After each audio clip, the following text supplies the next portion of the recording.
Good afternoon, everyone, and welcome to Arkansas Style. Thank you all for joining us. I am your host, Nicole Neiman. We've got a lot of exciting stuff coming up today, so before we officially get started, let's take a quick look at what's ahead. Do you ever have those moments where your partner's little habits, like being late or leaving things out of place, really start getting under your skin? Well, we totally understand. So today, Charlie Simpson shows how to keep the peace between you and your partner before pet peeves turn into serious issues. And from high energy tributes and legendary musicians to stunning holiday performances and comedy that'll keep you laughing, UCA's Reynolds Performance Hall has something for everyone this season. Amanda Horton and Wendy Sparks join us today with the inside scoop and details on how to secure your tickets. And speaking of shows you just can't miss, with Billboard chart-hitting Diamond certified singles and billions of streams, Maroon 5 continues to push the boundaries of pop music. We are beyond excited to say that later in the show, Adam Levine and James Valentine join us to share insights on their creative process, their new album, Love is Like, and what makes their sound uniquely Maroon 5. Plus, get ready to turn your travel dreams into reality. Travel agent Irma Bridges is joining us shortly with the best deals, steals, and tips to make your next adventure truly unforgettable. But enough the teasers, let's get to the real thing. Arkansas Style starts right now.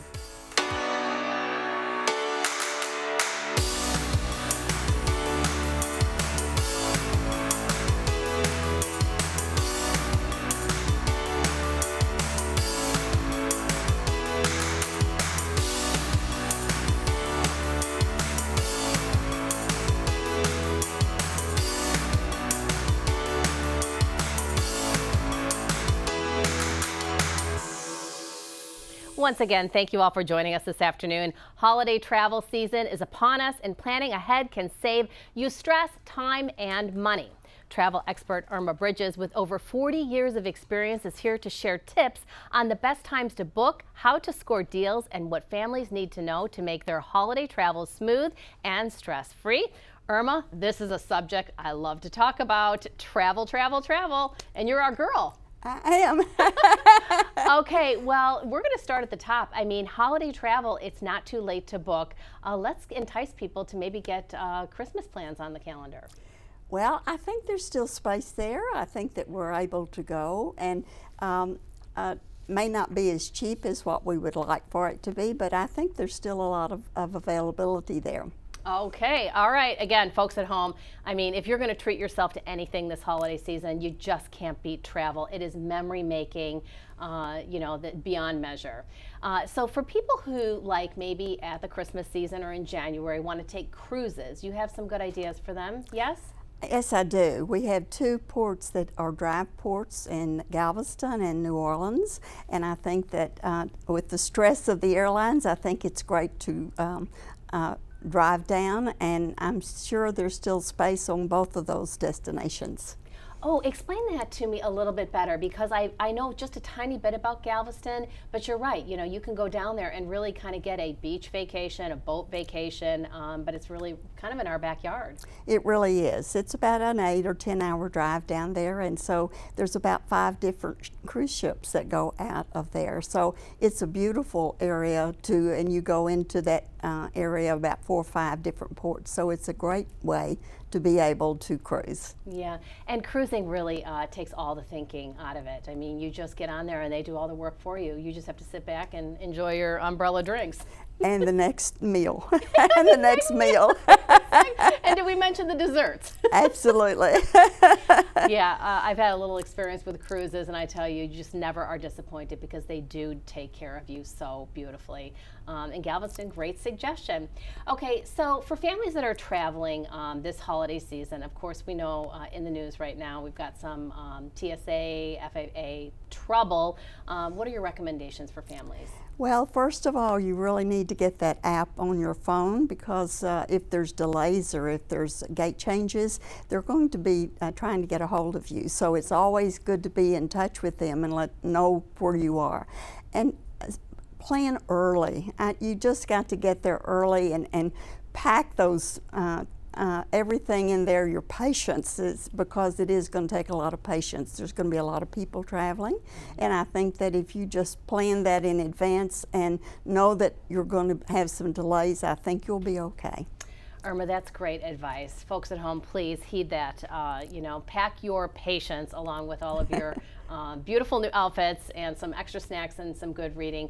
And chargers. I always find having your electronic chargers at the ready is a good always ready, absolutely. Okay, well, 40 years in the business, being a travel agent, I find, again, you're an incredible resource. Rather than us going it alone, what are the benefits of using a travel agent? Well, we've been here for so long, we know a lot. Things change all the time, but you belong to consortiums, and so we get some discounts, and they keep us updated on how things are going and give us some different discounts. And then when you get out there and you get stuck someplace, instead of you sitting there on the phone trying to get that airline, call us. We can take care of that for you. Yeah, I mean, folks at home, a travel agent is almost like your personal assistant, your concierge, your lifeline when you're traveling. And, again, you're going to some place that you've never been. You obviously know all the ins and outs. Plus, you've got those incredible savings at your fingertips, too. Absolutely. I love it. All right. Well, I always like to ask, where's your favorite place that you've ever visited? Probably Switzerland. Okay, and why? Oh, it's just beautiful. It's just any time of the year you go there, whether it's winter or whether it's summer, and taking the train across Switzerland is just the ideal thing to do. It's awesome. Oh my gosh, and if you love chocolate.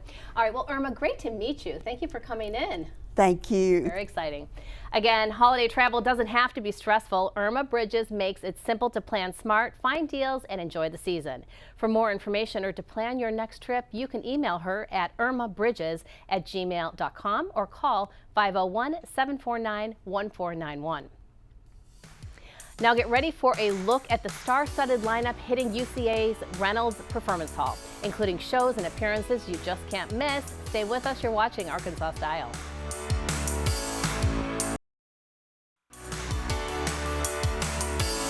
You're watching Arkansas Style on KARK. Welcome back to Arkansas Style. From concerts to comedy, UCA's Reynolds Performance Hall is the place to be these next few months. The lineup is packed with big names, incredible shows, and holiday favorites you won't want to miss.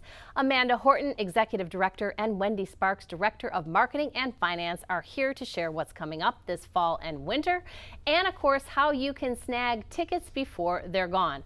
Although, ladies, I think we have something that's already sold out. First of all, great to see you girls. I love the dynamic duo, the partnership between the two of you. You're always putting on cool events. Amanda, what do you want to start with? Well, we can just start out with that sold out show. And, oh, shoot. But, it is actually a show for schools. We have a program called the Main Stage Education Series where we bring school children from literally across the state of Arkansas to Reynolds Performance Hall to see professional educational performances. A lot of times these troupes come straight out of New York City, and when children experience live theater for the first time with a professional group, it's just amazing. So we have Mr. C, When Science Goes Viral, and that is actually next week, and it is completely sold out. We'll have over 2,000 school children there seeing that show, so we're really proud of that. Love bringing the kids. Yeah, I always think about these kids, when they are exposed to something like that. Yes. You've got somebody sitting in the audience that's going to be your next big movie maker, movie star, singer, performer. They just sit there and all of a sudden they're like, yes. That's what I want to do. That's exactly right. And so many of the children that come, if it were not for the teachers exposing them to the arts, they might not have that opportunity. So it's really, really important, and we're so thankful for our educators that bring them. So, all right. Well, thankful for you too. Yes. Okay. What else you got on? Well, right after that, we have this really fabulous show with Michael Cavanaugh, who actually, Michael played Billy Joel it was handpicked by Billy Joel in the Broadway musical Moving Out, and he had a Grammy nomination and a Tony nomination for that, but he is going to be performing songs of Billy Joel and Elton John. So you talk about a show packed with hits and music that we absolutely love. You do not want to miss this. He is simply amazing. We've watched him perform several times in New York and are so excited about bringing him to Conway. So, wow. yeah. Does he have a piano? Oh, he is an amazing pianist. Stop. Yes, he will stay on the piano about 90% of the show and just really great. That is my Brings love a full language. band. Oh, Yes, he's yeah. great. Okay, cool. Yeah. All right, we're not done. Yeah. There's more. No, right after that, the same week, November 21st, we have Cirque Dreams Holidays coming in. And this is a Broadway type show, but it's also like a circus. So you have these wonderful performers, jugglers, Ariel, doing everything, bringing in the holiday spirit. It is perfect for the children, the whole family to come, the set, the lights, the songs. It'll be a great way to kick off the holiday season. Okay, cool. I'm looking at some images on the screen. That does look pretty spectacular. Yes, it really, really is going to be a great show for kids and families. Okay, you have something with Dolly Parton coming up. What's happening with this? Right after that, we move into an actual Broadway show, and unfortunately, Dolly will not be there for that performance, but it's Dolly Parton's Smoky Mountain Christmas Carol. And it's Dolly's show. She wrote the music for it, and you know, it falls in line with Dickens' Christmas Carol with an Ebenezer Scrooge in the show. It's set in the Smoky Mountains, of course. If it's Dolly, then it would be in the Smoky Mountains, and the Ebenezer is a mine. He owns a mine, and so there's a huge snowstorm coming in, and that night the three ghosts come to visit him, and it's really also a show that is perfect for the holiday season and for families. So people will really enjoy it, and it will just be spectacular. I mean, anything Dolly touches turns to gold. So Absolutely, yeah, you can only yes. imagine the spectacular show that will be. Okay, and we're going to have a little comedy too. Yes, Okay. we are. We're going to end with a big laugh before Christmas time. On December 14th, it's a Sunday evening, we are going to have Kevin Nealon, who was part of the Saturday Night Live cast for over 9 years. He currently has a podcast that he's doing, the Kevin Nealon comedy show that he's doing. But people will also recognize him. He's been in many movies. He's been in Blended with Drew Barrymore and Adam Sandler. Then he was in Just Go With It with Adam Sandler again. So he is huge. He is funny. He is a clean comic. It is going to be a great night of comedy. I was just going to ask that. Is this something for the family? It is. Because sometimes comedians, you know, they can be on the edges there. That is so true. Yes. Okay. But no, everyone is invited to this performance. Yes. So. All right. I always like to talk about how to get tickets. Let's do Yes. that. And especially with the holiday season, let me throw this in. Entertainment is a great gift. Absolutely. You know, nobody needs fuzzy socks anymore or another hair dryer or another blanket, but give them the gift of entertainment. And we have a whole spring full of amazing shows. So you can certainly buy those and wrap them up, put them in as a stocking stuffer. But you can jump online and get our tickets at uca.edu/PA or call our box office at 501-450-3265 or come see us. We would Yes. love to have you Yes, there. we Yes. sure would. You ladies are the hardest working theater duo. I appreciate what you do. Thank you. Thanks. Good to see you. You too. Again, so many great shows coming to UCA's Reynolds Performance Hall over the next few months. Whether you're looking for a night out or the perfect holiday surprise, this is the place to find it. For show details and tickets, just head to uca.edu/public appearances. Now, still ahead, we're on location at Mosick Spine to show how the Intercept procedure takes just 45 minutes, lets patients go home the same day, and provides relief that lasts for years. We'll be right back. You're watching Arkansas Style.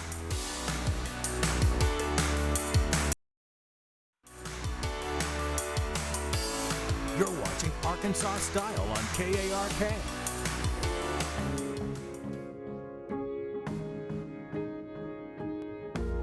Folks at home, if you are suffering from lower back pain, there is tremendous hope on the horizon. I am at Mosick Spine in one of the operating rooms. I am joined by Dr. Christopher Mosick. Dr. Mosick, we're going to be talking about two procedures today. What are they? The Evoke neurostimulator from Australia and the Intercept procedure, both for relief of chronic back pain. Okay, and the key is that they are minimally invasive. Which one do you want to talk about first? We'll talk about the Intercept procedure. It's truly minimally invasive.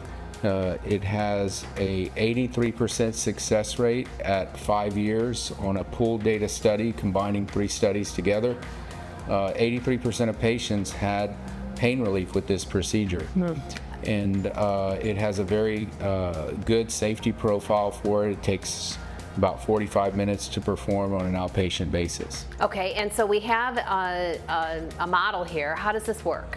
Okay, so they figured out that pain in the disc or in the end plate of the bone originates from nerves hidden inside of the vertebral body, and that nerve is called the basovertebral nerve. And so in certain patients who have what's called modic 1 or modic 2 changes on their lumbar MRI, they may be a candidate for this procedure if they've suffered with back pain for a long time. So we use the patient is sedated and numbed up, and we place this instrument. This is a bone needle. It has a sharp tip normally, and we go through the shaft of the bone very cautiously and slowly under direct X-ray guidance. And then once this cannula is right inside the vertebral body, then we place this probe that goes inside the vertebral body, and then once it's in the proper position, it's a 7-minute burn to that nerve permanently. Never has to be done again, and we usually do at least two nerve burns in one setting. Takes 30 to 45 minutes to perform. The relief is not immediate. Patients are sore in their back for a month or so, and then if they get relief, usually it starts about month 2, and every month can get better up to a year. Real hope, like we said. Okay, and the second procedure? This is the Evoke neurostimulator from Australia that was FDA approved in America last year, and it uses new technology called the closed loop system. So it measures the patient's electrical response of their nerves and adjusts the current in real time 40 times a second. So if the patient bends or moves or coughs, it doesn't matter. It's going to be a continuous, smooth pattern of stimulation of the nerves to relieve pain. And so this is an example of an electrical lead that's placed in the back. And then, now this is an implantable device. So the outpatient trial is just this lead is put inside the body.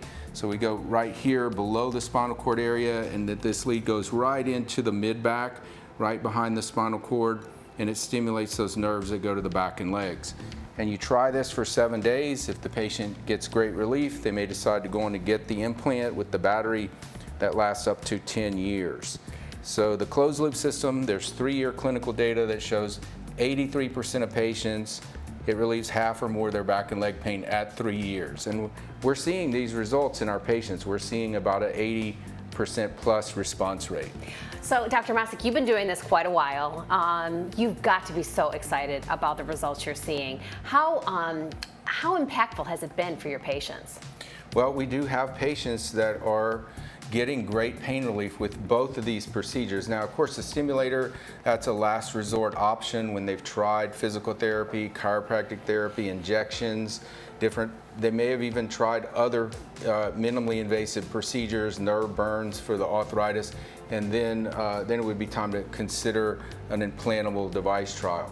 But the Intracept procedure is outpatient, it's a quick outpatient procedure, and it's a treatment that we've not had before for what we call vertebrogenic low back pain. And I mean, really, at the end of the day, you are seeing patients that are completely resolved of pain.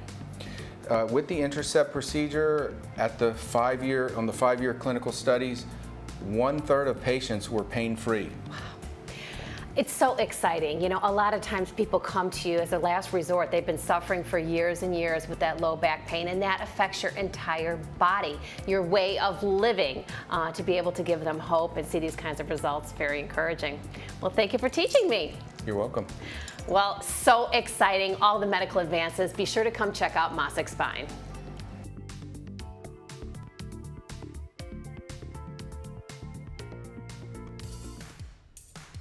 Now, don't move a muscle. We're chatting with the one and only Adam Levine and Maroon 5 lead guitarist James Valentine when we return. Hear the story behind their new music, how they're honoring their roots, and what it takes to keep the energy high after more than 2 decades in the spotlight. Stay with us. You're watching Arkansas Style.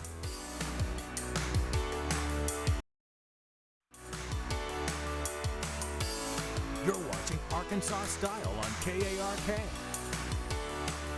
She will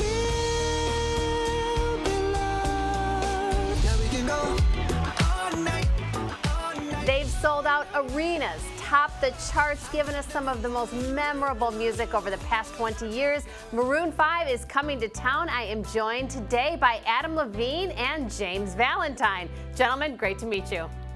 Hello. Hello. Hello. Hello. Well, you have been making music together for over the past 2 decades. What keeps the creative chemistry within the band? Wow. Good communication. Yes.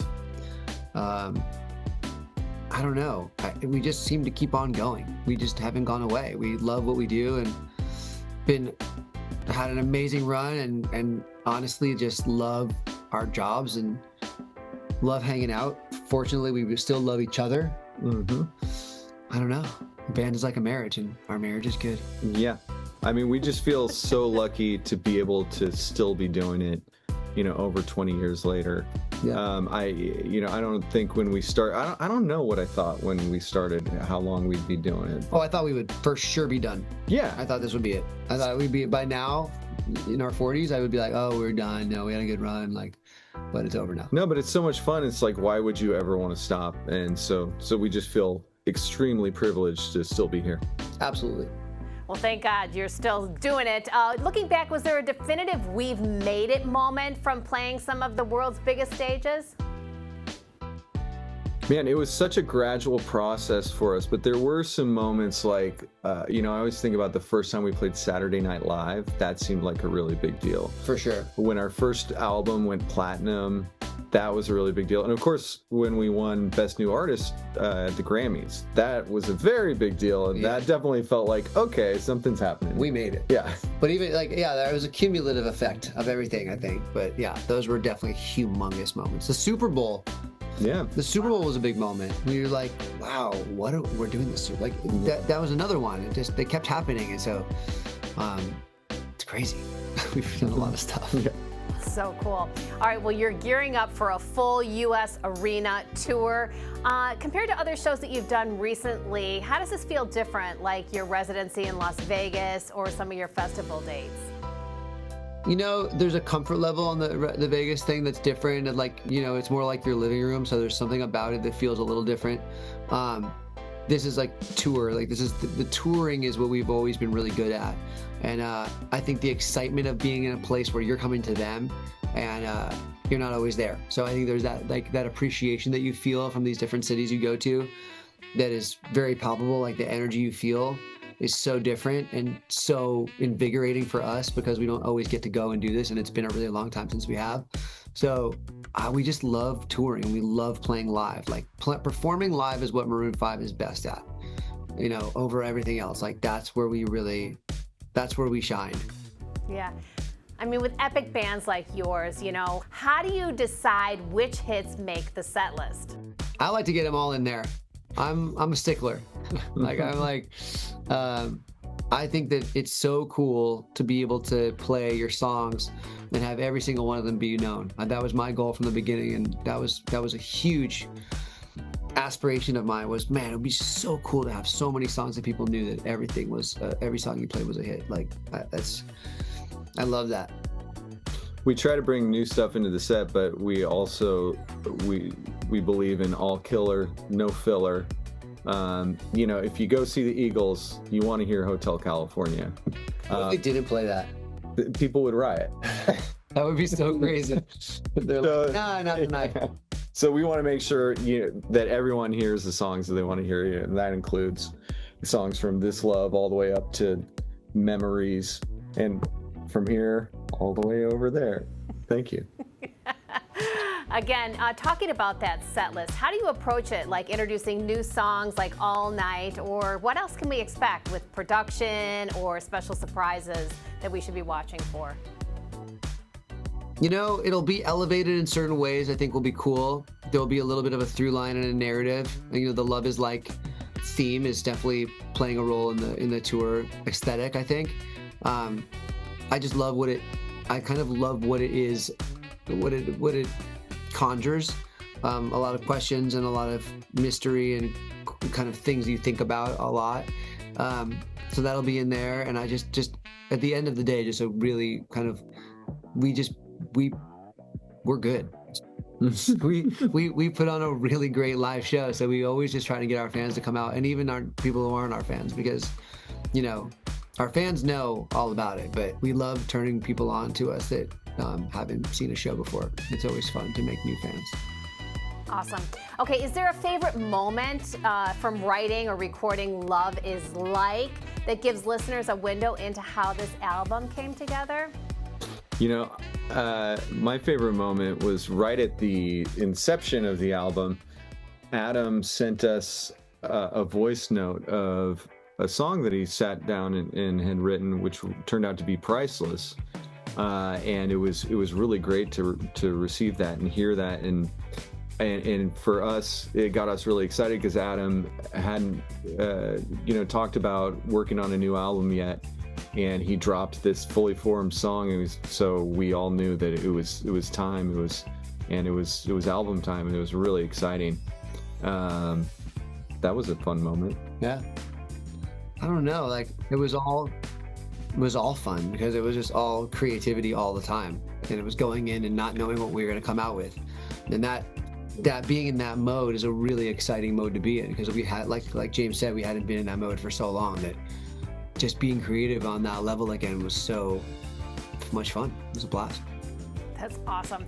Do you remember like most favorite moment from your first real U.S. tour as a band? I mean, our club tour was my most favorite tour we've ever done. Oh yeah. We played a sold out club tour in like 2003, 4? Yeah. 3?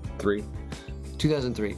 And we were on a bus, and we were just like, we'd finally gotten a bus. Like, it was like, when you're in a touring band, as any touring band will tell you, getting onto a bus is like reaching the promised land. It's like, we have a bus. This is so big. I mean, you really had made it if you had a tour bus. That was like the ultimate. And we toured clubs in a bus, and it was just like as things were heating up, and it was just, you never get to experience that again. There's nothing like the rise. It's like you can't go through that again. There's only one time. And we were young and stupid, and it was really great. Very interesting. And the band's history from the Sunset Strip to the worldwide stage is well documented. How do all the shows over the years lend to the performance in this upcoming tour? Like we've always just been a group of guys that's playing music on stage, and that's what's coming out of the speakers, and that's who we are, and it's always been who we are. So the simplicity of that has been our through line, and it's just going to be more of that kind of rock and roll energy of Maroon 5's never had any dancers or any bells and whistles. It's just been us up there, and it's going to continue to just be us up there, but we're going to bring all of the energy of 1,000 dancers. That's right. Gentlemen, so awesome. Thank you for the time. Great. Thank Thanks you a lot. Be sure to check out Maroon 5 coming to the Simmons Bank Arena right here in Little Rock. Baby, you're priceless. I never had anything like this. This love has taken. Pharmacogenetics, big word with an even bigger impact. We'll discuss with Dr. Way right after the break. Stick around, you're watching Arkansas Style.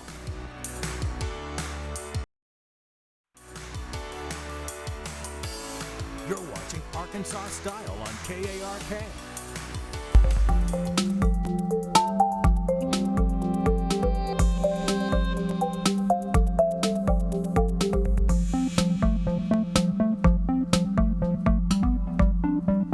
Welcome back to Arkansas Style. The medical world is turning to personalized medicine, where doctors are looking at each patient's disease and best ways to treat it with targeted medicine.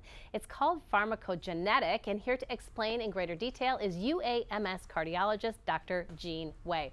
All right, big word with even bigger impact. Yes. Take it away, girl. Thank you. Thank you, Nicole. I'm honored to be here, and I'm delighted for us to get a chance to talk about this. As you might know, I also have a PhD in pharmacology, so this is an area that I'm, interested in. And the question here is, how do we get to treat somebody better for their special condition at the right dose sooner, rather than going through a whole bunch of trial and error? Okay, so the idea is that there are three main types of genes that we're looking for, okay? One set of genes is that which determines how you metabolize the drug. You know, most of the drugs are metabolized by your liver.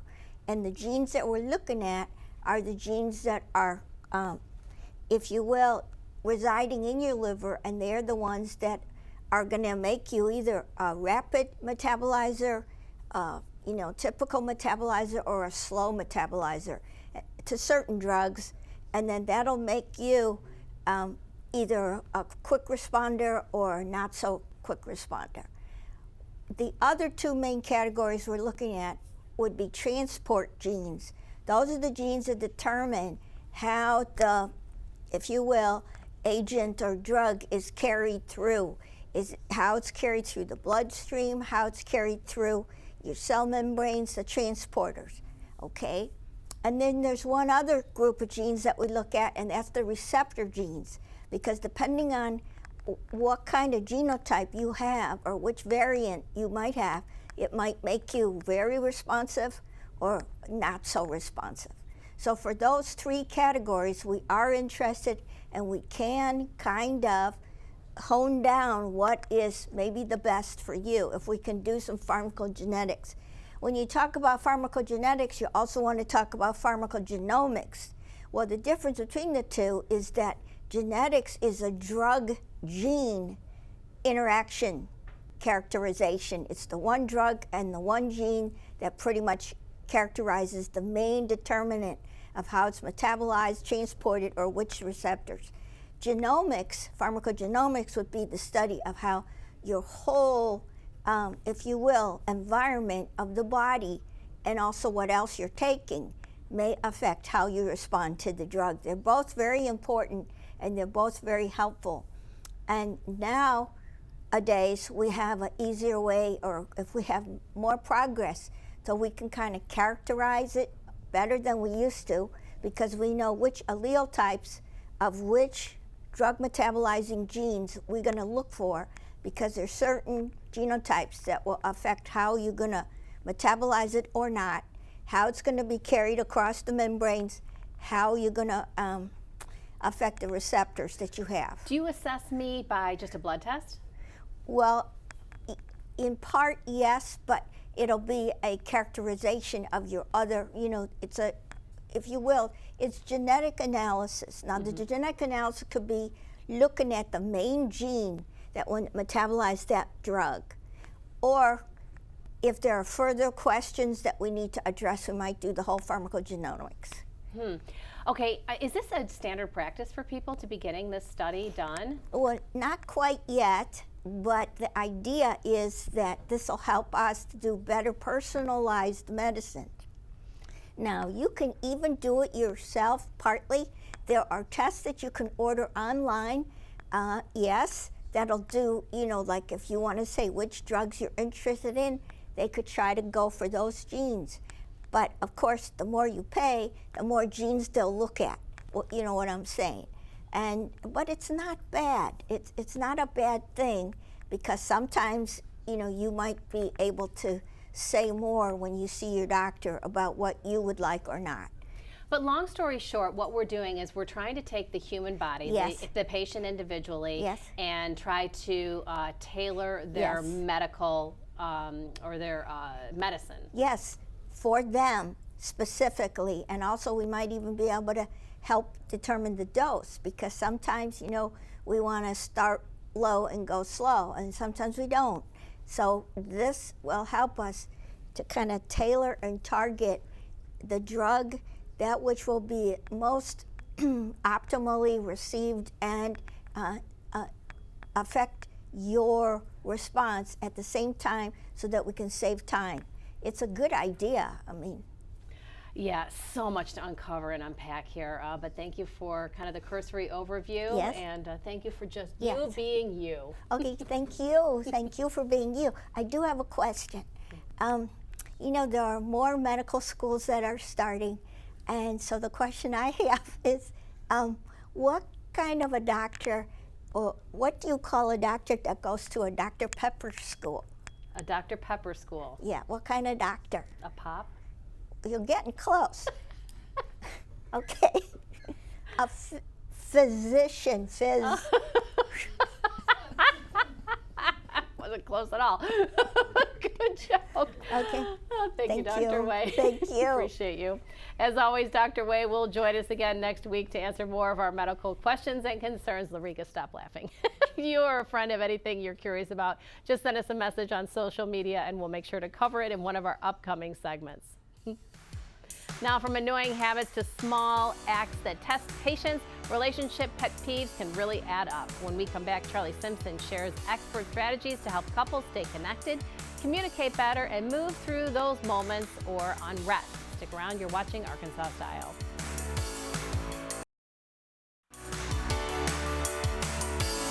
You're watching Arkansas Style on KARK. Welcome back to Arkansas Style. Today we're talking about relationship pet peeves, those small habits and behaviors that can drive our partners crazy. They aren't necessarily deal breakers, but they can add up over time and cause some real tension in the relationship. Charlie Simpson with the Arkansas Relationship Counseling Center is here to share how to deal with them and how to prevent them from causing major problems in the relationship. All right, Charlie, people have their own pet peeves, hard to look past sometimes, but let's start with the basics. What are some of the usual pet peeves? Yeah, so it's those little things that typically have you rolling your eyes at your partner, but you still gotta love them anyway. But most of the time it's based on like just boundaries, you know, communication, or just not being on the same page. But it's just those little small things that can really impact the relationship. So we have a list of some. I'm gonna let the viewers take a look. Some of them kind of stand out for me. I don't know if there's any that stand out. We're leaving the socks on the floor. Where are, oh, there's the dirty dishes. Okay, that one. Being late all the time. You know, I'm gonna be ready in 5 minutes, and the 5 minutes turn into an hour. Not putting things away where they belong. I gotta say, good thing my boyfriend is perfect. He doesn't have one thing on that list. Just give him when I first got married, my wife tells her about this pet peeve. I talk with my mouth full. So like if you want to do a food segment with me, be prepared. You're so excited. But the one for her was like, I grew up where we had to turn the lights off when we left the room. And she grew up as the only child, so she could leave the lights on as she pleased. So when we first got married, I worked hard to try to get her to change. And the rule of thought, if you try to change it, it is not going to work. So you got to learn to, you know, find a happy medium when it comes to those pet peeves. Why are they so common, pet peeves? I mean, you know, it's mostly just like how we just grow up, and we grow up in just how we handle things. Like, you know, if I just wake up and I just throw my socks and I miss the basket, I just miss the basket if I'm single. But you know, when you're married and you miss the basket, your partner's going to see, and then next thing you know, it becomes I mean, you were that close to just putting it in the basket, you know, type conversations. And if a couple, you know, allow those pet peeves to get the best of them, what will typically happen is they'll start clashing with those pet peeves, and then next thing you know, it starts to lead to bigger issues. How can couples deal with it then? You know, they definitely have to be aware of it. You have to know what bothers your partner, what bothers you. But then more importantly, we have to be able to find ways to have conversations about those differences. And, you know, some things we can compromise on, other we might not be able to compromise on, but humor, if we can find humor, like when my wife tells about the story of me chewing with my mouth full when I was on my honeymoon, it's just something we just laugh about, you know, 20 years later. But when you can find those ways to compromise or laugh about those little differences, then you'll realize that it's not as bad as you thought. Yeah, if that were the shoe on the other foot here, Charlie, I'd be like, what's the problem with me? I'd do it 10 times more. You might not want to go in that direction. But What, is that bothering you? Is that bothering you? Is it bothering you? Is it bothering you? Oh, yeah, well, I think my boyfriend's pet peeve, I'm always hugging him. I'm like, guess what? It's been about 30 seconds since you've gotten a hug. Oh, the hugs. Again, but you do have to find that humor. You have to find the humor and, you know, find that compromise, ways to meet in the middle, but more importantly, don't allow those things to really manifest into bigger issues? If so, that's when you might want to start finding somebody that can help. Always. Well, fun topic. Yeah, Good to see you, Charlie. Don't let the little things come between you and the person you love. If you'd like to dive deeper into this topic, reach out to Charlie and his team of licensed therapists at the Arkansas Relationship Counseling Center. Just scan the QR code on your screen or visit arkansasrelationshipcenter.com. We'll be right back after this. You're watching Arkansas Style.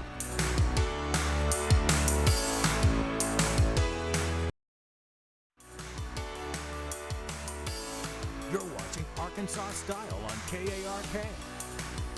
Thank you all so much for joining us today, and to all of our guests and sponsors who joined us in studio. Now, don't forget to follow us on social media or visit our website for clips of the show that you may have missed or just want to rewatch for a second time. We will see you all again next time with love. Mwah.